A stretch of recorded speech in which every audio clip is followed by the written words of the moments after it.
هي أي ملابس أخرى. هذا مرة واحدة يستحم الأسير.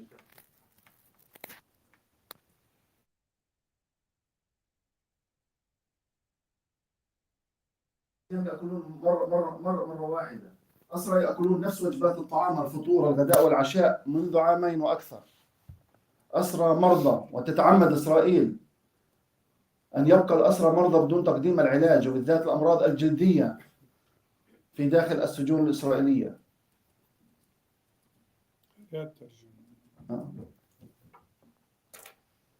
I am not speaking about imagination.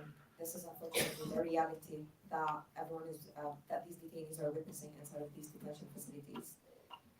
These are not only the detainees that are from Gaza, these are the detainees as well from the West Bank, from Jerusalem, from Syria, from Lebanon.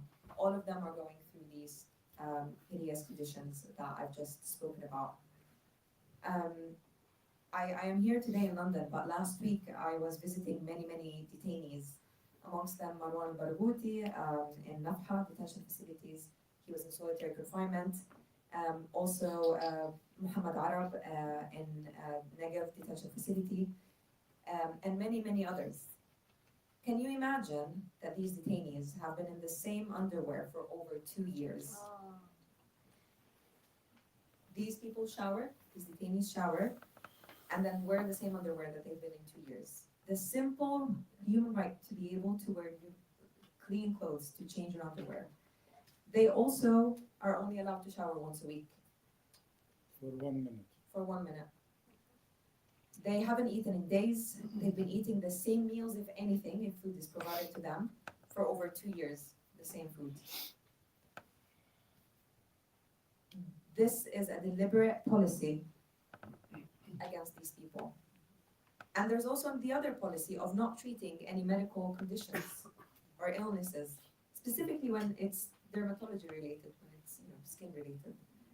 Israel is deliberately denying these people access to medical treatment. الوزير الفاشي بن كبير، هذا الوزير المجرم، مع بداية الحرب على غزة بدأ يتحكم بالسعرات الحرارية التي تقدم بوجبات الطعام للأسرى. مع تقليل وجبات الطعام وسوء الطعام بطعام الذي لا يكفي لقطة حسب ما يرويها الأسرى، يقدم لأكثر من أسير أو أسيرين يتقاسمون الوجبات القليلة والسيئة، والهدف هو أن يبقوا على قيد الحياة، أن يموتوا موت بطيء. وكل العالم يشاهد يوميا كيفية أشكال ومناظر وملامح الأسرى الذين يخرجون من السجون الإسرائيلية يفقدون عشرات الكيلوغرامات من أوزانهم. والهدف أن يتسبب للأسرى الألم والوجع والجوع، وله تبعيات هذا الأمر.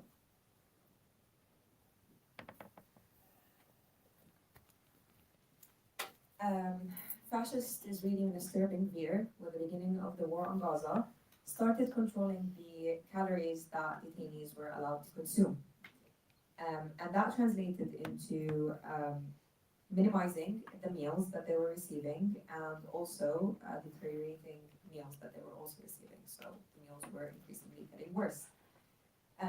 According to the detainees that I've spoken to, the food that they receive is not even enough for a cat.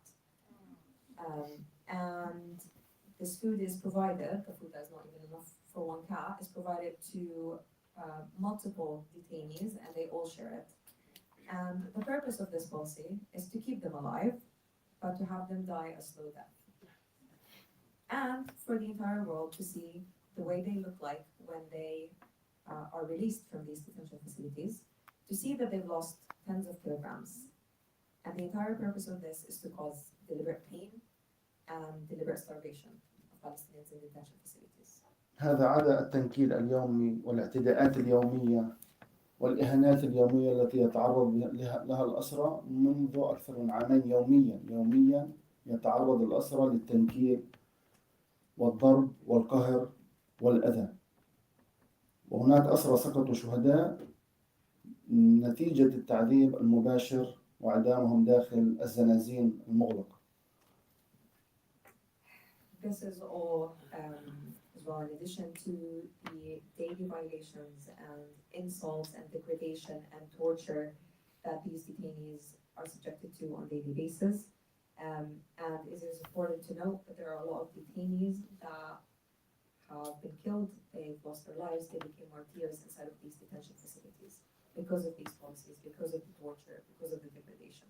وأختم بنقطتين حول ظروف الأسرى. الأسرى منذ 7 من أكتوبر عام 2023 معزولين كليا عن العالم.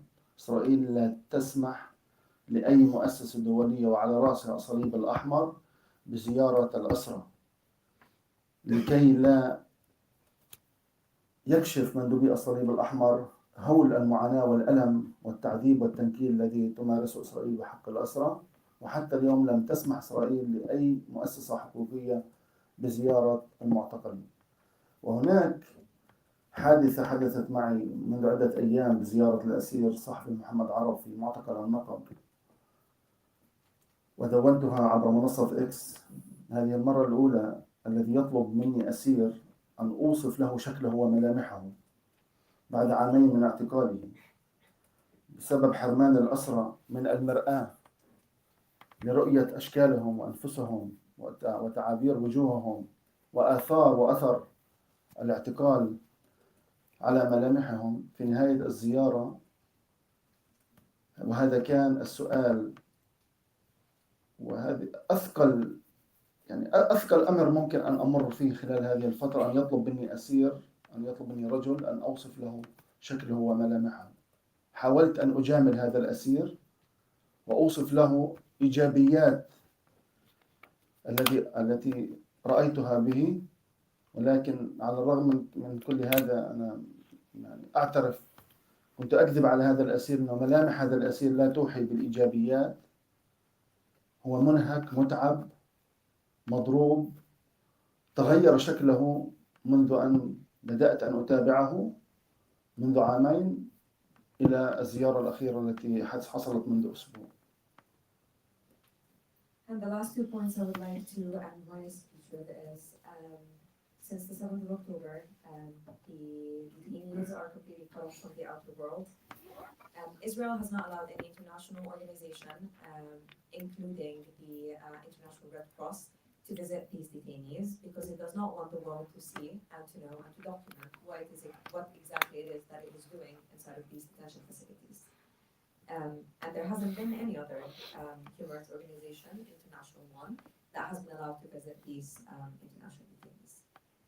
And on a final note, I would just like to mention something that happened to me in one of my recent visits with a detainee called Hamad, which we've spoken about in just a minute before. And I've also written about this specific incident on my X platform. This detainee asked me to describe to him what he looked like because he hasn't been able to have access to a mirror for over 2 years.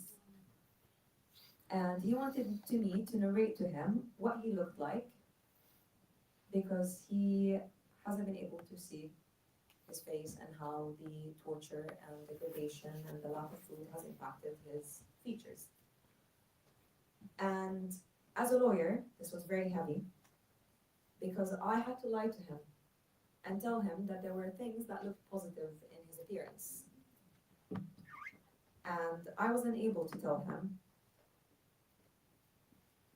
that his appearance reflected lack of sleep, torture, that since the 2 years that I started following up this case and became his lawyer, his appearance changed drastically and deteriorated.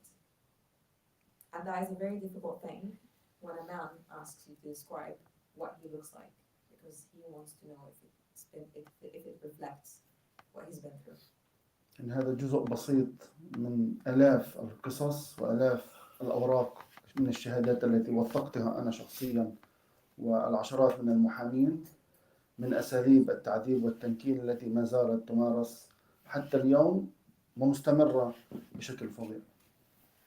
And this is all just a tiny fraction from the thousands of documented testimonies of these detainees that I'm narrating to you, and also a tiny fraction of all the practices that are being implemented and weaponized against Palestinian detainees in Israeli detention facilities.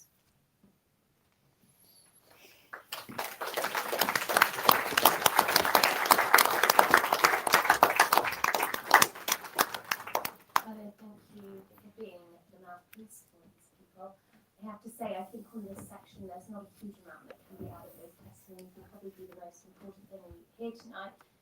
Save and Catherine, I'll leave that at your discretion since you have both been up close in the system recently. Is there anything that you want to add to that picture just before we move on? I don't think whatever we went through is compared to these testimonies. I would leave it with those testimonies, to be honest.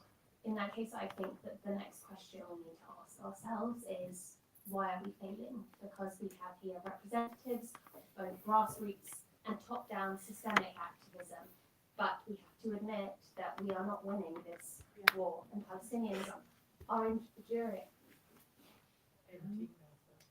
Yeah, the results of that. Tayyab, beginning with you, why are we failing?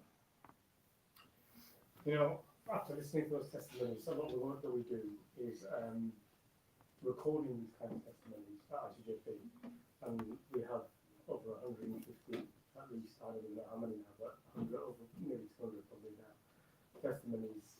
You can't say exactly the same thing. These were harrowing, but equally or also harrowing testimonies.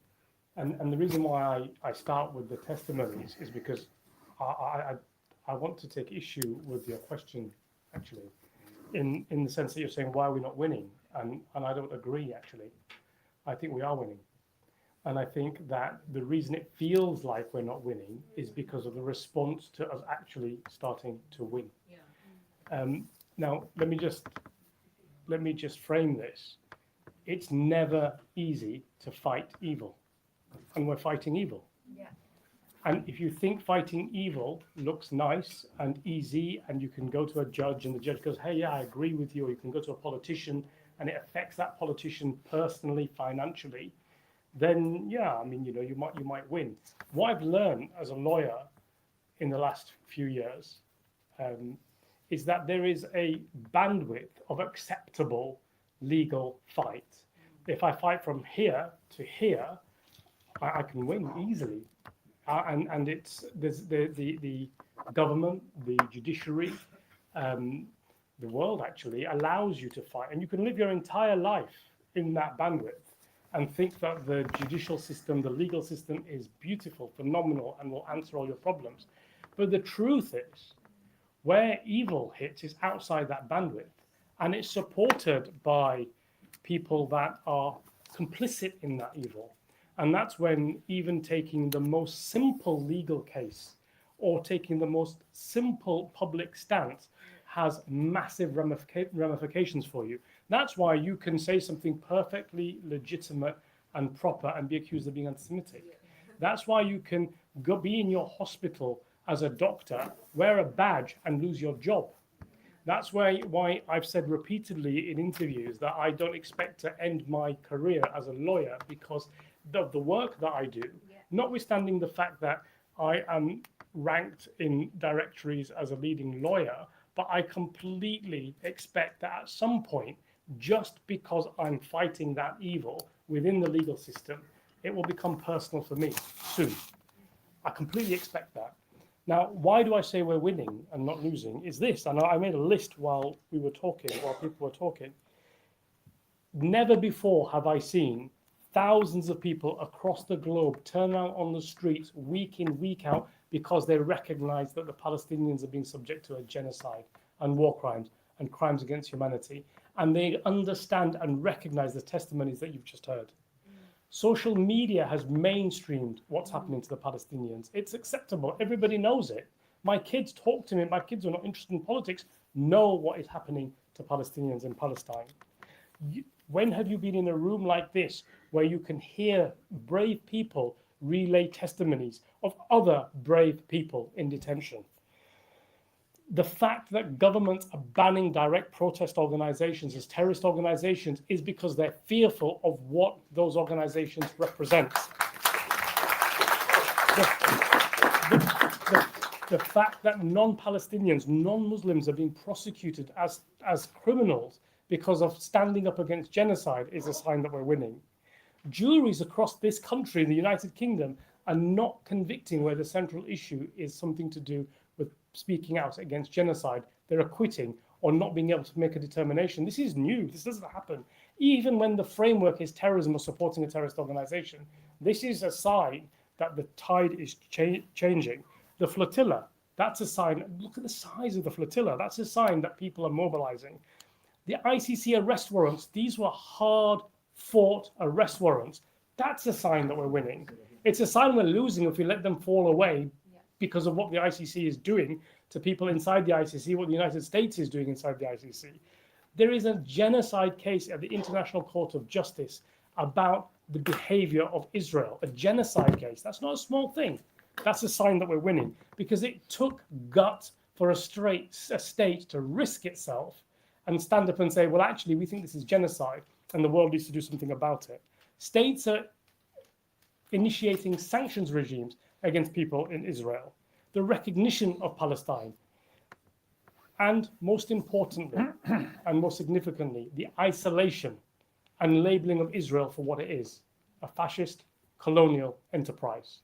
These are signs that we're winning, but don't think that the fight is going to be easy. That's why it often feels like we're not winning, but we are winning.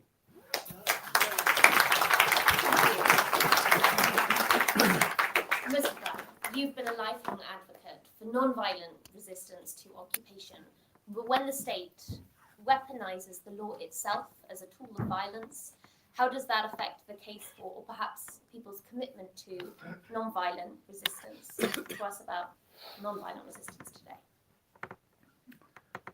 I never said that Palestinians don't have the right to resist in all ways. And I've always said that frankly and bluntly, especially that all other forms of struggle and resistance are justified by international law. And when I'm asked about that, I say you have to abide by international law. And international law allows you to resist in all ways, including military ways. When I speak about the power of nonviolence, I speak about effectiveness. What methods can be used in different circumstances and in different periods to be most effective. We know now that the Palestinian struggle is entering a new stage. In other stages, certain methods were used. Now in this new stage, with all the complexities that we are facing, I do believe that popular resistance will rise again in the same manner like the first Intifada did, which was one of the most powerful and most excellent examples of mass participation of all Palestinian people in an uprising. And that's why I don't see I don't see a contradiction between one form or another, as long as the form we are using is effective, because at the end of the day, the goal is to be achieved, and the goal is freedom. And there is no contradiction between this form or another. Who could say that the flotilla is not an effective form? Who could say that the Intifada was not an effective form, or the marches of return and breaking the siege on Gaza? But I want to go back to the question about why we are effective or not effective on the issue of Palestinian detainees and hostages. No, I agree. We are effective. I agree we are not failing. Israel has never been so isolated, but it's not enough. And there are three things I want to mention here. First of all, in our activity, we have to understand that knowing something does not always mean realizing it. I'll give you one example which I use frequently. When you say that the genocide in Gaza killed 12 and injured 12.5% of the population, 12.5%, it sounds just a number. Apply it to UK when you speak about it. And you would be talking about 8.6 million people killed or injured. Apply it to United States of America, and you would be talking about 37 million people killed or injured in the course of 2 years. Do you know what Trump would have done if 1 million people were killed or injured in the United States? Probably he would have bombarded the whole world with nuclear powers. Raise the issue. I was once in an Asian meeting and there were many people from India, which is, by the way, the second biggest supplier of weapons now to Israel. 24% of all weapons that came to Israel came from India during the genocide war. And I told them, apply 12.5% to India, you will be talking about 176 million people. So realizing what Khalid have just wonderfully described, and I really admire his work, is something you should make people realize. And that's why the way we use things, the way we work, has to sometimes be modified in a manner that makes it most effective. And that's why sometimes, in addition to telling the whole story, you have to pick up a case and present that case. Like, for instance, the case of Hind Rajab was presented in a very powerful movie.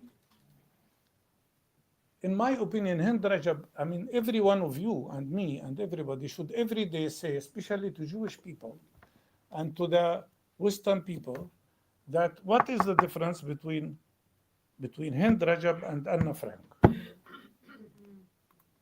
We sympathize with Anna Frank. We sympathize with those who suffered from the Holocaust. But you should sympathize with Hind Rajab. Because the persecutor, the oppressor, the killer in both cases is the same. That doesn't matter what is it, Israeli uniform or German uniform. In both cases, it's the same crime, the same criminal, and the same victim. And I think that approach, I think these cases that were just described, each one of them should become a story and should be advertised in the most possible way. And the target, the goal should be both media and politicians. They might run away, they don't want to hear sometimes.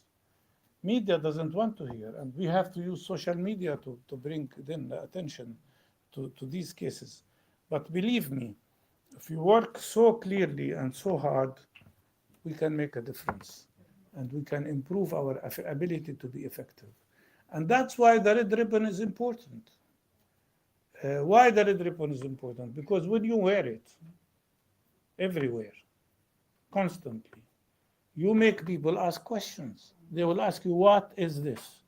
That's what I've done with the key here, which I wear since 2004. And in the beginning, everybody was asking me, what is the key? Is it the key to your city? And of course, I always explain this is the right of refugees, the right of return. And I'm so glad that so many other politicians are wearing it. Maybe it's fine, but it's good because now people know what it means. And that's why I think you have to look at the Red Ribbon campaign here as an instrument. When they ask you what is this, tell them the story of this journalist, tell them the story of this woman. This is how we can change the situation. This is how we can change the world. And I do hope you can find good artists who could create films about what was just described. Thank you. And I think on that, everyone in this room should give themselves credit for not looking away from this issue, because that really is the first step. Saif, over to you. What would you say to anyone who says getting on a boat doesn't change anything? It's like auto-promotion. I mean, what does change? When we enter into a mentality of claiming that we know the solution and we know the key to resolve the genocide, to end the genocide and the occupation, so why don't you go and do it? Like, if there is someone who knows what should be done to end genocide, what are they waiting for? The question, and this goes back to the success story, what, like that, if we are failing, if we are succeeding or winning. And I think it is important also to acknowledge where we are. And when I referred to the dangerous part of this genocide that is impacting our humanity, everyone who listens to these testimonies, who watch the testimonies of the situation in Palestine, the kids, the hospitals, the starvation, it just brings so much violence inside us. It brings so much anger. And the way that we process this anger and the way that we express it, sometimes it comes out on the people who are most close to us, on our comrades. So as two different organizations or two different militants that are doing two different type of activities, because we disagree, this violence turns us into enemies. So this solidarity space, and instead of becoming a collective, inclusive space, we start to distract ourselves from the work that has to be done against this genocide, and we fight each other. We fight the sabotage that we sabotage the work that other people are doing. And I think while we are achieving and progressing a lot in the storytelling in this fighting complicity because of the sacrifice that the Palestinian people are doing, we are also auto-sabotaging this work by egoism, by internal conflicts that makes no sense, by putting other priorities in terms of what we want to achieve other than the freedom and the end of genocide in Palestine. And if we don't be transparent with ourselves and really autocritic with this reality, I mean, just put out in your mind any city in any place and count how many solidarity organizations exist in that place and how many activities they are co-organizing together and how many strategies they are implementing together. And we can see the fragmentation that came into our spaces because we don't know where we throw this anger out. Like, what do we do with it? So, I mean, if anybody here has an effective strategy that other than flotillas, I'm happy to start organizing on that strategy. I think the question is, and instead of saying in an exclusive way, this works and that doesn't work, I say to you as a Palestinian, Palestine needs everything. Palestine needs cultural activities. Palestine needs people with the skills to make documentaries, to tell the stories. Palestine needs kitchens to organize food of hummus and falafel because they are trying to steal this culture. They are trying to steal our gastro. They are trying to steal everything in Palestine. And Palestine needs lawyers who organize cases. And we need those lawyers to work together because we are more powerful when we bring all those organizations. So we can chase them. They want us to lose faith in international law. They want us to lose faith in our capacity to isolate and expose what they do. And we shouldn't give up on that. We should come together and become stronger in what we do. We need people to organize PDS. We need people to organize direct action and sabotage those military factories that are making us involuntary complicit in genocide in our own countries. We need to sell. We need to sell, and I hope that we don't. I have 3 little kids. The oldest is 8 years.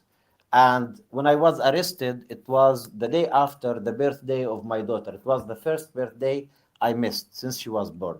And I definitely don't want to throw myself on a sailing boat that would flip in the first wave that comes in our face to go. But because what we do expose not only the genocide, not only the criminality of Israel, also it exposed the structural racism in our own system and the complicity that European countries who try to educate us Palestinians about human rights and about the respect and the defense, they go together as what Greece has done.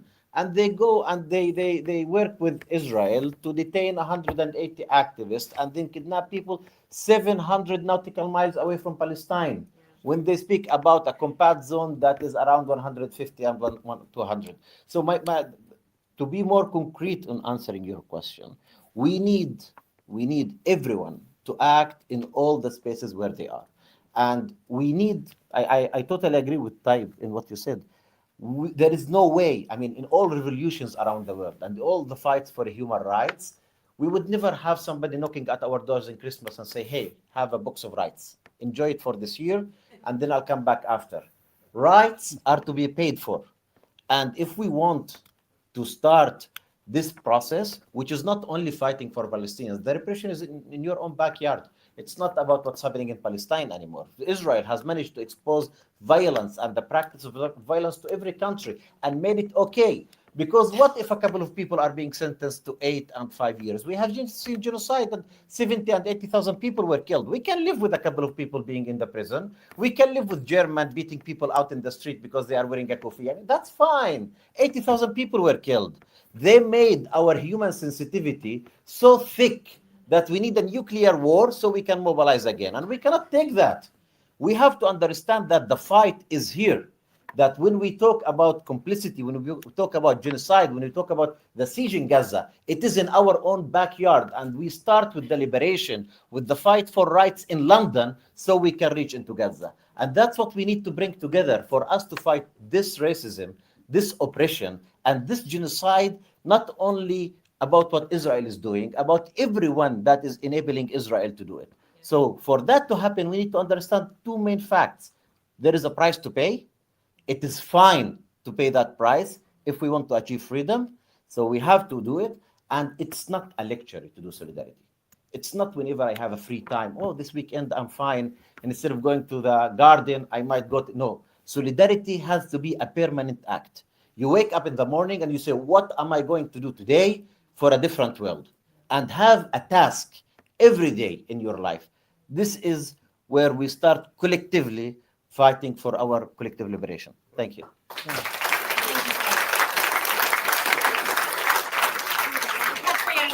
final word before we hand it over to the audience. You moved the dial diplomatically. What can you tell us about what does or doesn't work? I mean, I think Saif said it very well. Everything has its place. There's no one thing that works. There's no one thing that absolutely can never work. It's about trial and error. If there's one thing that I can take away from that video is that we need to use every single moment, every single opportunity that we have. We need to use any moment of privilege, any type of capacity that we have to put our energy and focus into having impact. Because it's not about concern. It's not about condemnation. It's about action. It's about impact. It's about really making change. We look at what we see in the IOF in these detention centers. We look at the level of dehumanization that they project onto Palestinian people. But really, I mean, we're animals, we're a collective people. Humans are collective. We are meant to be together. So as soon as you start dehumanizing somebody else, you're removing a part of your own humanity. And we can see that in the sadism that when they're perpetrating this violence, when they're perpetrating these horrible, horrific acts, there's this sadism and joy, because as you start to dehumanize others, you're dehumanizing yourself as well. And so what we really need to do is build on critical education, critical thinking skills.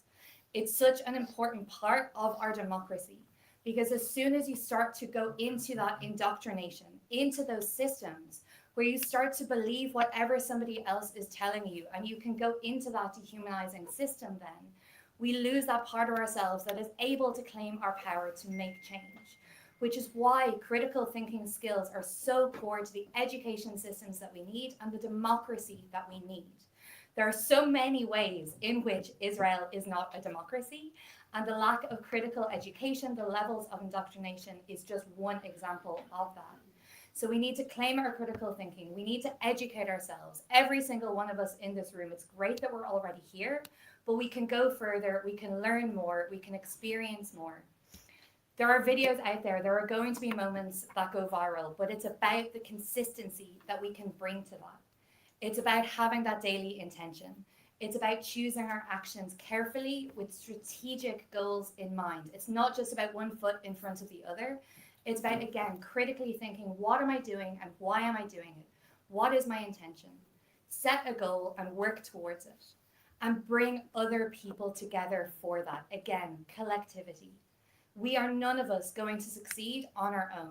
It's only through collaborating with each other. And we know the most effective way to grow our movements, to grow solidarity, to grow allyship, and to increase our chances of success is to be bigger in numbers, to be more representative. So it's not about closing out others because we don't agree with them. It's about seeing, where do we agree? Where can we work together? And how can I bring more people with me? How do I bring my friends and family? You're here in the room. How in the future can you bring someone whose eyes might be opened by coming to a space like this? Joining a protest, going to a direct action, finding different ways to escalate for Palestine. What else is possible? What else can we do together? Because it's only if we broaden our imaginations, think critically, and act collectively that we're going to see all together the liberation of Palestine. Thank you. And that's our panel. Before we return for calls to action, I'm going to throw it open to the room. Please will you raise your hand if you have a question. Please also specify who your question is for. Jeremy, do you have a question, or am I introducing Jeremy? Does Jeremy need an introduction? Could I say thank you very much to the panel for everything they've said. And the fight for Palestinian people takes place in all kinds of scenarios all over the world. And so I know that you asked a, I think, a slightly rhetorical question tired about saying are we winning or losing. Obviously the death toll, the destruction, the genocide, the evils of it are disgusting and appalling, and that is a total loss for the lives of thousands and thousands of Palestinian people. But in terms of the historic cause of Palestine, support for the cause of Palestine has never been stronger all around the world than it is now. It's because of the bravery of people in Palestine, it's because of the bravery of demonstrators around the world, and the fact that we can get close to 1 million people on the streets of London and Palestine. When I was first elected to Parliament in 1983, to mention the word Palestine would lead to a point of order saying, where is it, does it exist? That was the way they behaved. It was a total arrogance and lack of recognition of any sort of it. Things have changed massively. Yes, we've got a long way to go, of course we have.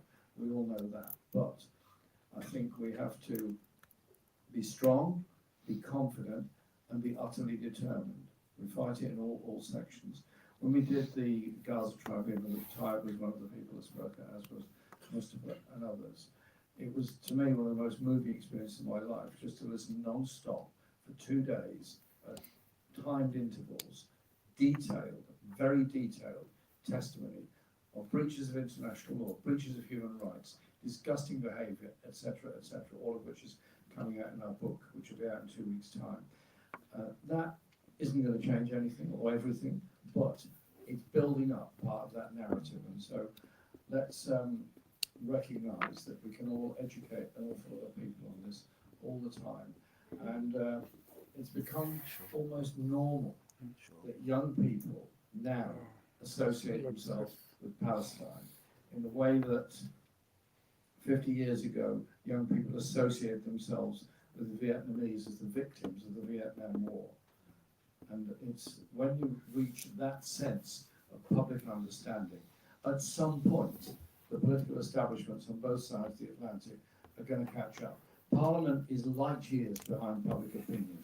Every European government is light years behind what's happening on the streets around there. So let's have some strength, some hope, and above all some confidence, and make sure that we never, ever give up on the Palestinian people. Jeremy Corbett.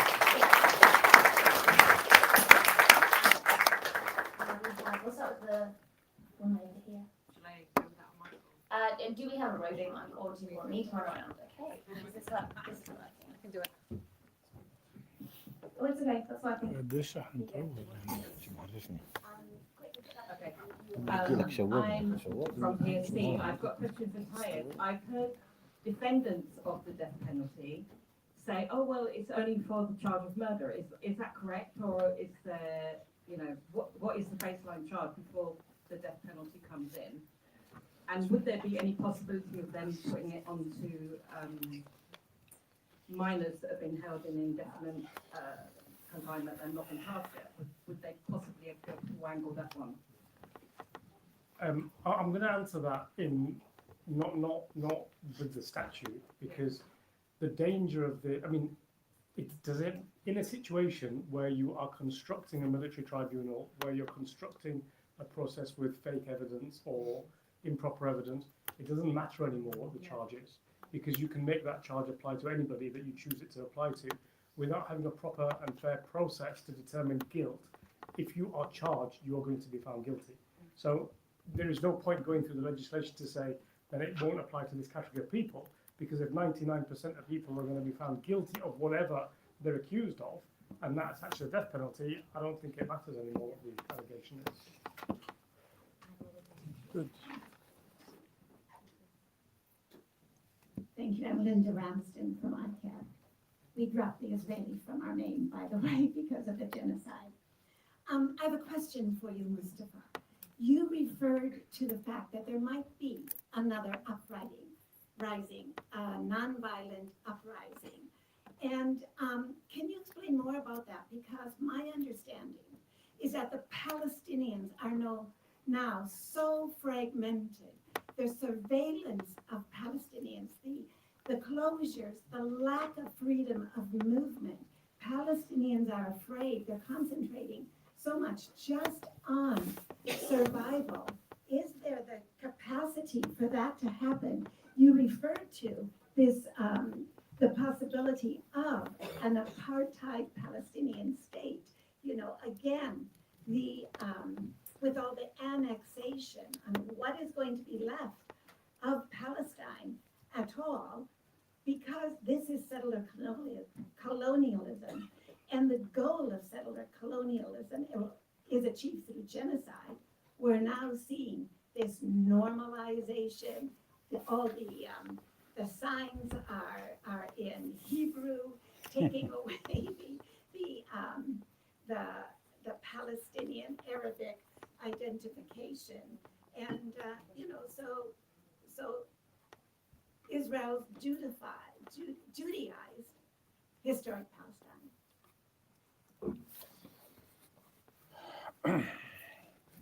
Thank you. But I first have to start by saying that the Palestinian people are not divided. It's some political leaders who are fragmented. But the public is not fragmented. And whether we talk about Gaza or West Bank or everywhere, some actions are fragmented for sure. We know the reasons for that. And for 20 years I've been calling for unified Palestinian leadership because that's what people need. They need unified leadership. That's what we had in the first Intifada, where we had four people meeting in a room, issuing a statement, and it will be respected from the north of Jenin to the south of Rafah. That's what we need. There are many internal factors I will not go into, but I think your question leads me to the most important issue that we should speak about today. What does Palestine need from you? Look, everything you described, and I will not repeat it now or explain what's happening in the West Bank besides what's happening in Gaza, the 1,300 military checkpoints that fragment the country.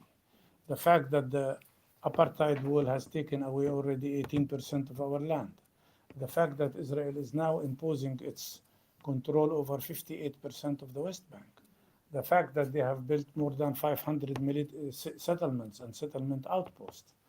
The fact that every day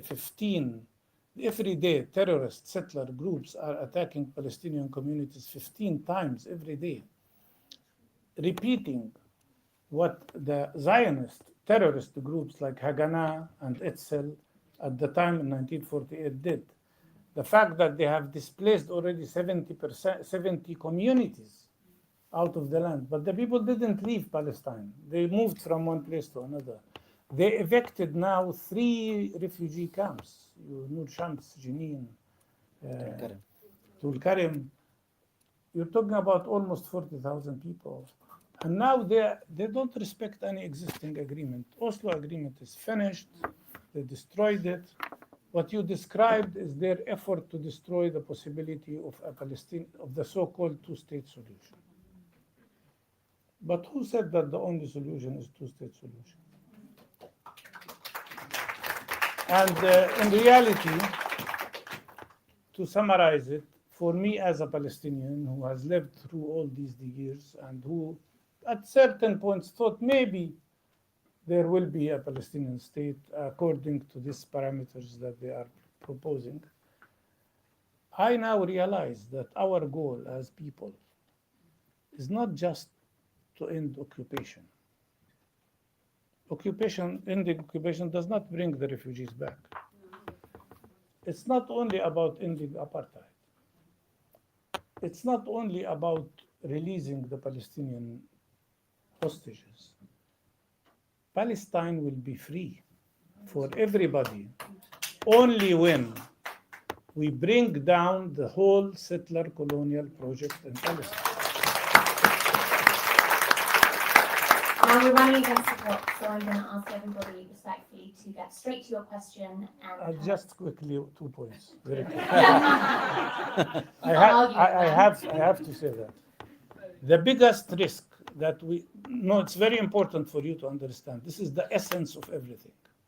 The biggest risk we face today is the possibility of ethnic cleansing of Palestinians in West Bank and Gaza. The Zionist movement will not succeed unless they displace us. If we stay with all the difficulties we face, they will fail. And the Zionist movement will fail. And that's why for you, and especially for Palestinians, wherever they live, the most important patriotic task today is to help people stay and survive in Palestine. And for you to make solidarity effective, you have to translate everything we spoke about into actions of boycott, divestment, sanctions, because only through that we can translate solidarity into material effect on Israel. Only by steadfastness on the ground and isolation of Israel through BDS, we can change the balance of power, and Palestine will be free.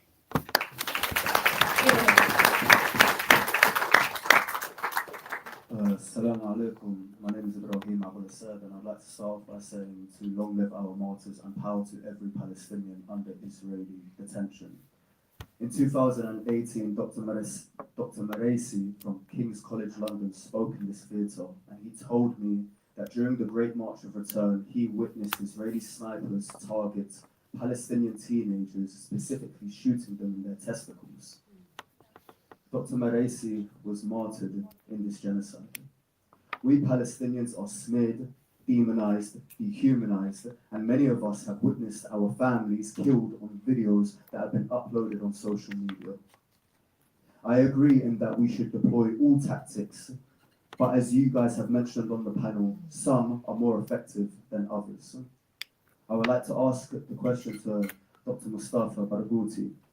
Should the focus be realigned to armed resistance, an international right according to UN Resolution 3246, as an effective form of ending Israel's occupation, as Iran's hypersonic missiles continue to hold the occupation accountable? And if you have time, do you have a message to the Western media outlets that are responsible in creating racist, false narratives that contributed to the annihilation of our brothers, sisters, and siblings, not only in Palestine, but also in Lebanon and across West Asia? Thank you. Okay, point one on resistance and the right to it. Short answer. Look, I will repeat. Palestinians have the right to resist in every possible form, as long as they respect international law and what it says, including armed resistance. But who decides what form we use today or tomorrow should be left to the Palestinian people, who will decide what form they use and at what stage they use what. So I don't accept denying us resistance. Look, we had yesterday a talk at Oxford, and I said, I think it was published today, Adnan published it, when they speak about disarming Palestinians, they don't mean disarming us from weapons.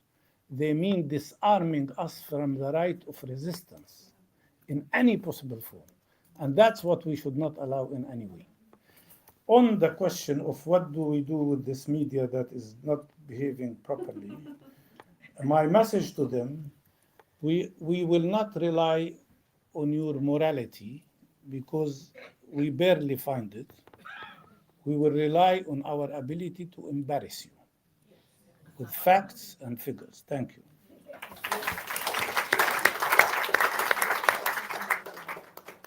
Has the mic been given? Hi, thank you. I'd like to thank Khalid for sharing those true testimonies about our Palestinian brothers and sisters. This is very, very important, and I think it should really inspire every single soul in this room. So thank you for that.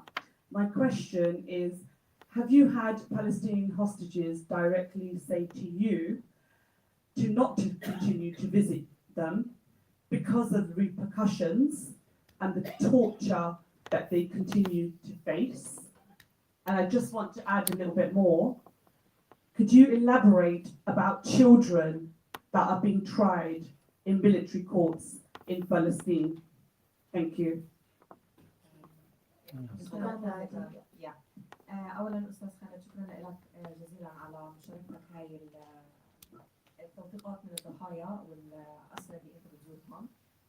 السؤال كالتالي: هل طلب منك الاسرى في السجون الاسرائيليه ان تتوقف عن زيارتهم بسبب التهديد وجود اذا بتعرضوا لاي رد فعل من سلطات الاحتلال؟ And also, what was your bit about the children?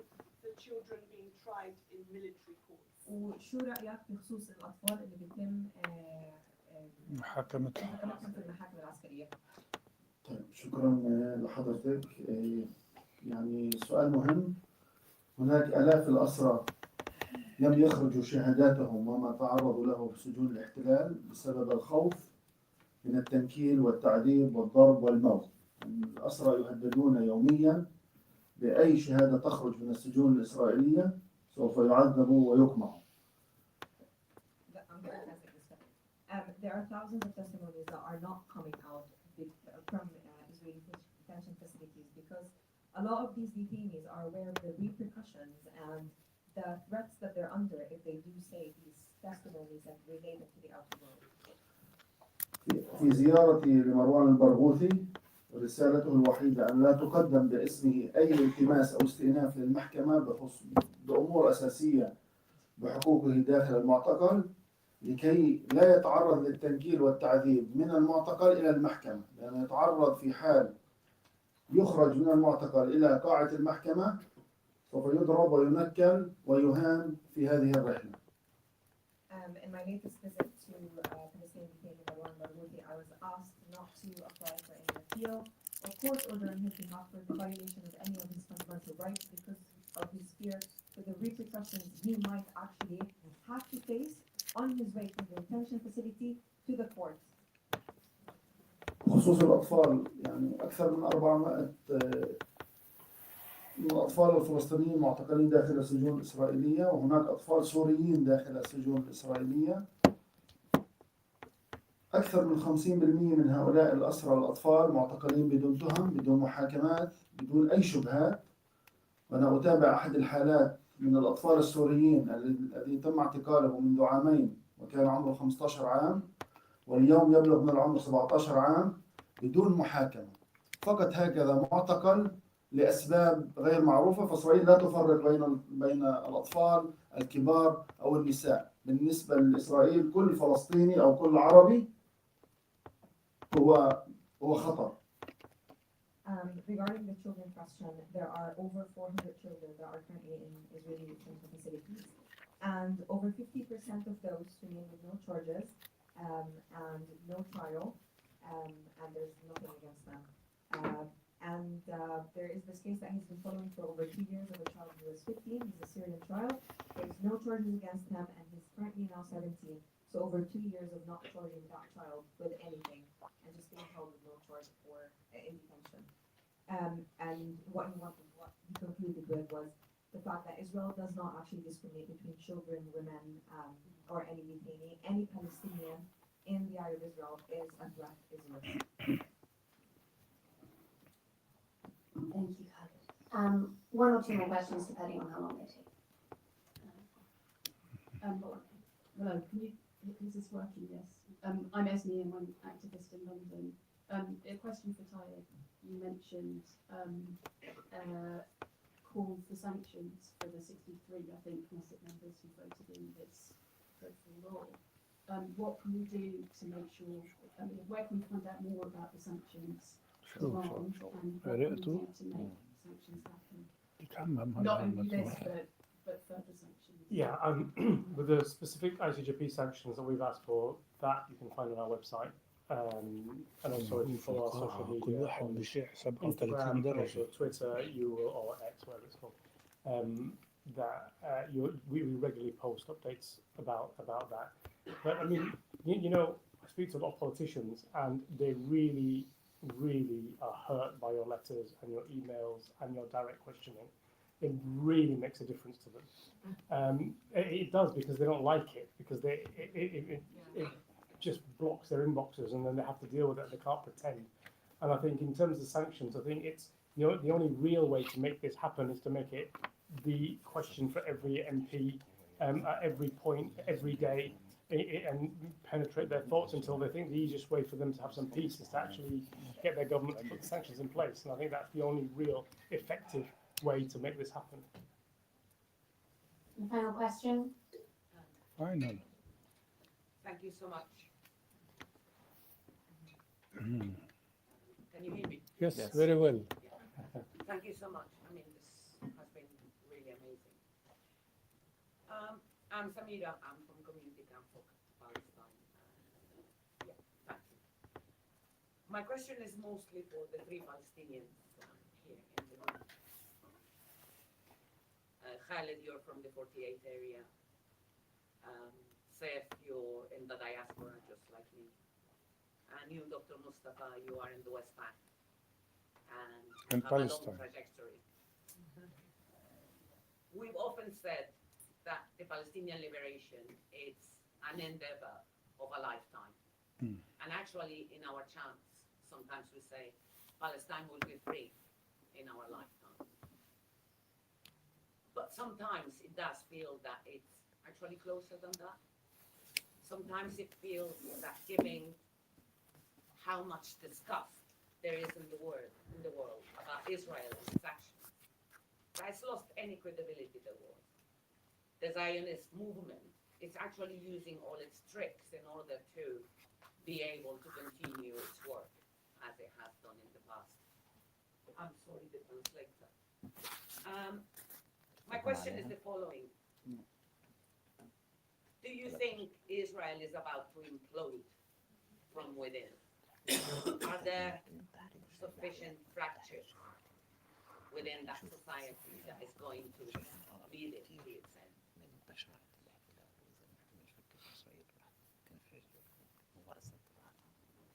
How we do that? Yeah.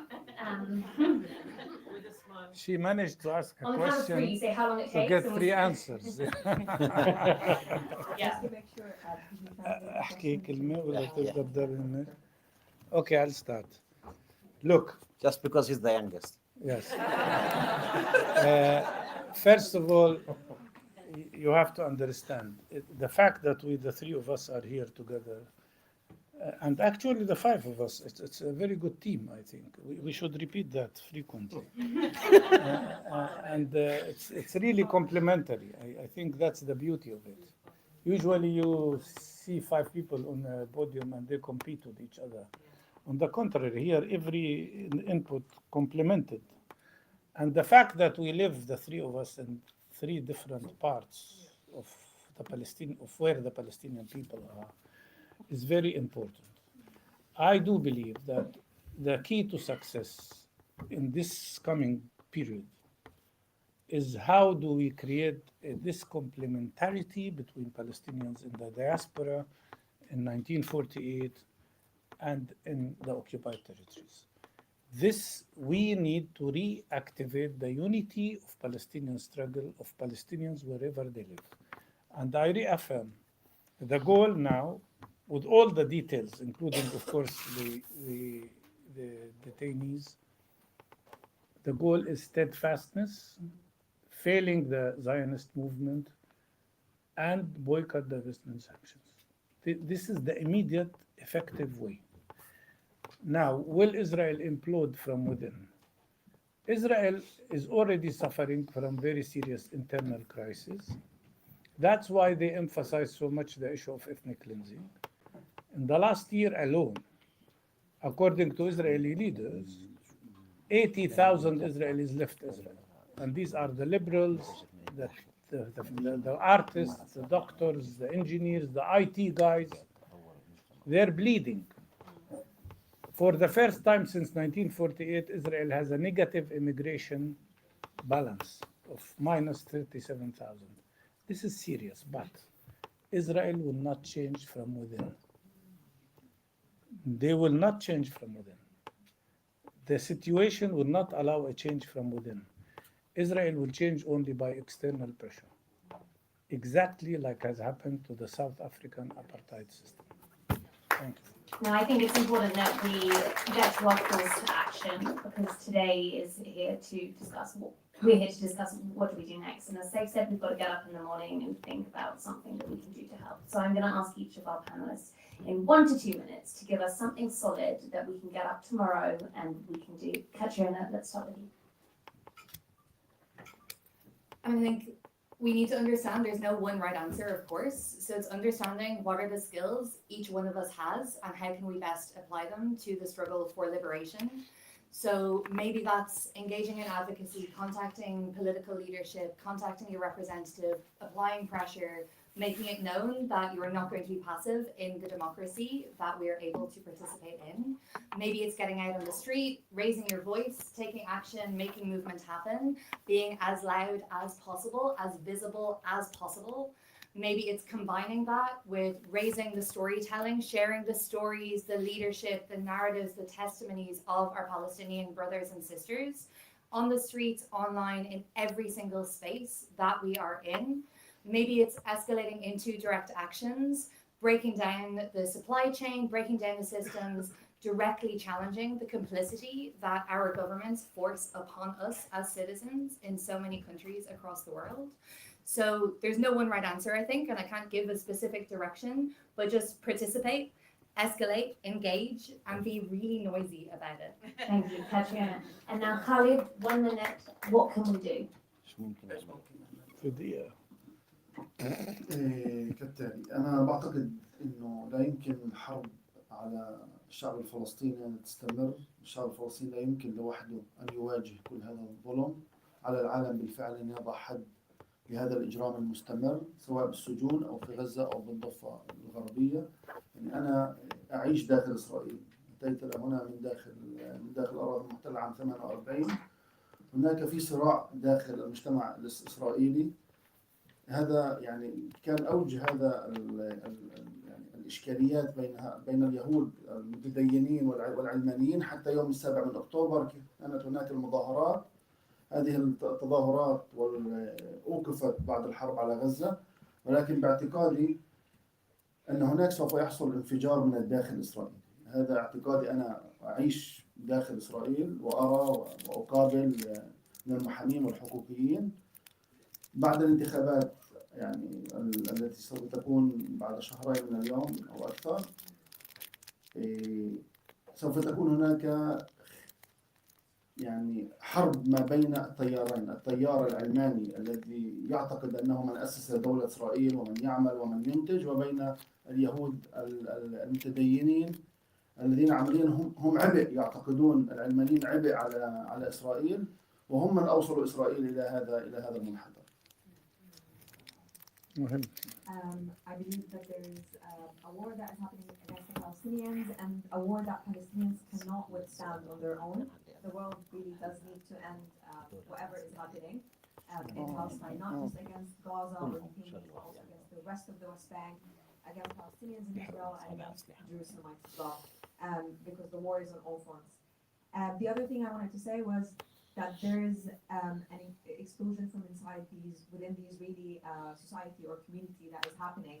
Even before the 7th of October, there was these protests that were happening in the streets, and it was between the secular Israelis and the religious Israelis, and there were all these disagreements between them. And these have stopped in the aftermath of the 7th of October. However, I believe when it comes to the upcoming elections that Israel is going to go through, that this will happen again, that the secular Israelis who are now blaming the religious Israelis for the state that they're in, there will be an implosion from the inside of the state, and we will all see it. بدي أضيف بس من بعد إذن جدا. يعني كل حروب العالم انتهت أو على الأقل هناك هدى إلى الحرب على الأسرى الفلسطينيين 10,000 أسير. لا يمكن أن يقبل العالم الحر الإنساني الذي راعي لحقوق الإنسان أن تبقى الحرب على الأسرى مستمرة حتى هذا اليوم. فرسالة الأسرى: انقذونا من الموت المحتوم، من الموت المفروض علينا. فأخلاقيا وإنسانيا أناشد كل العالم بالفعل أن يتعامل مع هذه الشارة الحمراء، أن يقوم بنقل هذه الشارة الحمراء لكل العالم، على الأقل أخلاقيا وإنسانيا أن نقوم بمسؤوليتنا مع هؤلاء الأسرى المظلومين الذين تنتهك إنسانيتهم يوميا. All wars in this world end except the war on Palestinian detainees that has been ongoing for a very, very long time. The only message that Palestinian detainees have from their own detention facilities is save us from our definite death that has been imposed on us. And that's why he calls for everyone to talk about this cause, to wear the spin, and to be as much as active when it comes to this cause as possible. Thank you. Say, what should we do tomorrow? Just in a minute, no? In a minute, I'm warning you.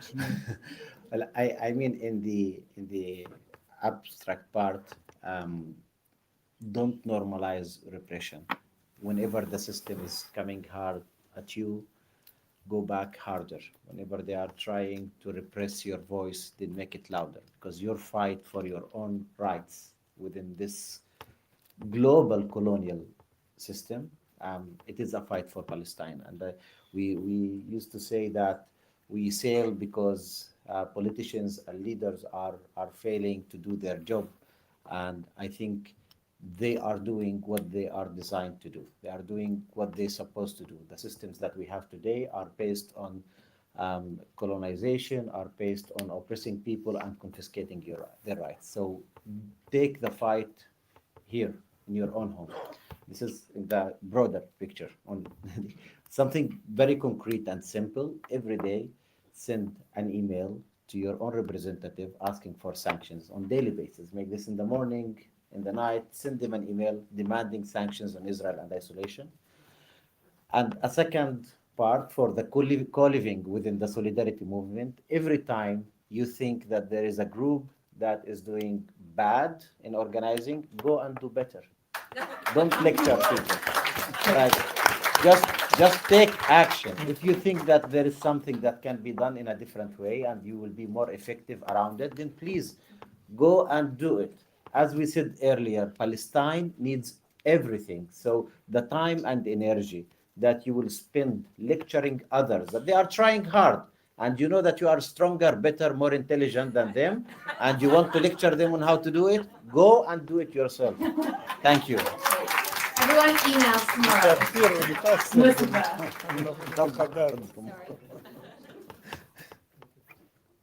Okay. Yeah, Tayeb, in that case, I can see you've got a little list in front of you. Yeah, so I'm going to be very precise because I'm a lawyer, and I'm going to address the actual issue, which is the death penalty. So I have 4 things that I'd like you to consider, but I also have a pre-thing I'd like you to consider, which is don't actually slap a diplomat or politician because I said so.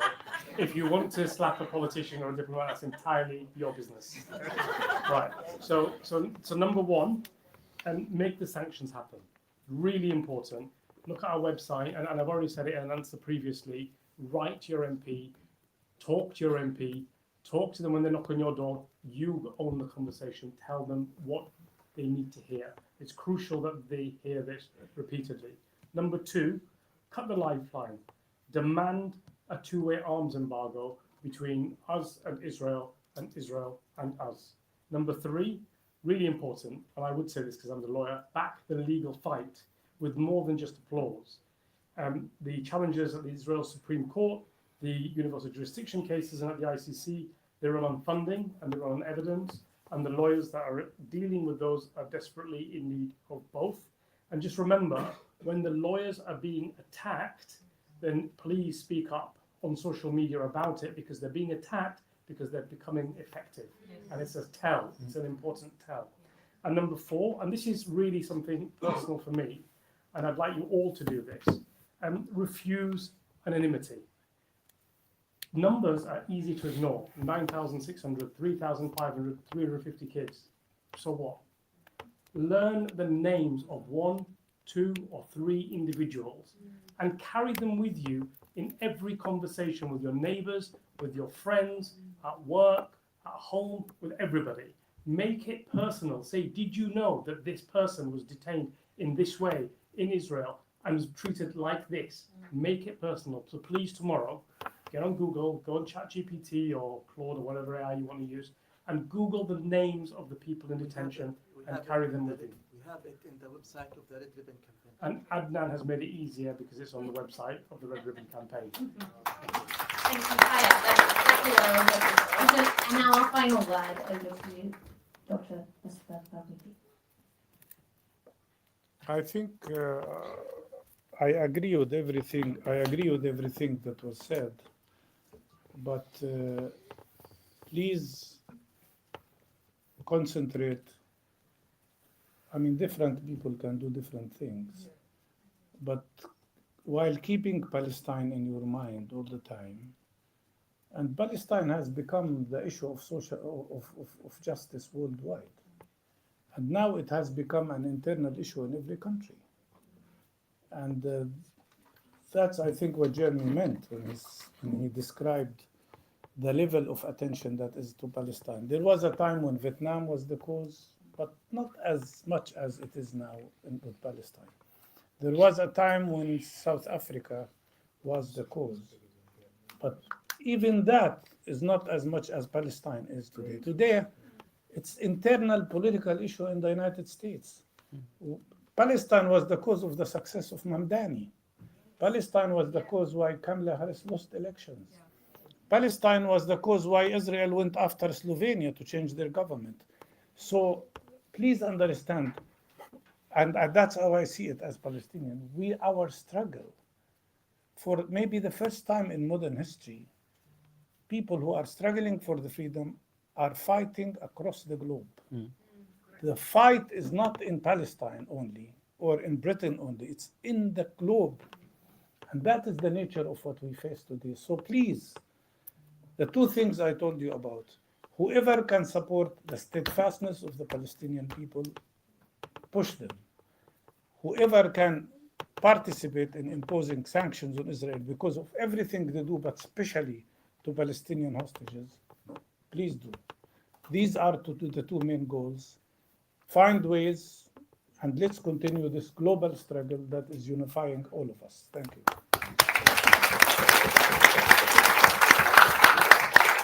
Now, as soon as we're finished with this, we do need to leave the room, but we can do interviews or have further conversations outside. Shortly before, I just want to give a huge thank you to all of our panelists. Thank you to the International Centre of Justice for Palestine and to the Red Ribbon Campaign for getting us on here today and giving us something to do. And thank you, all of you, for making sure that this doesn't end here.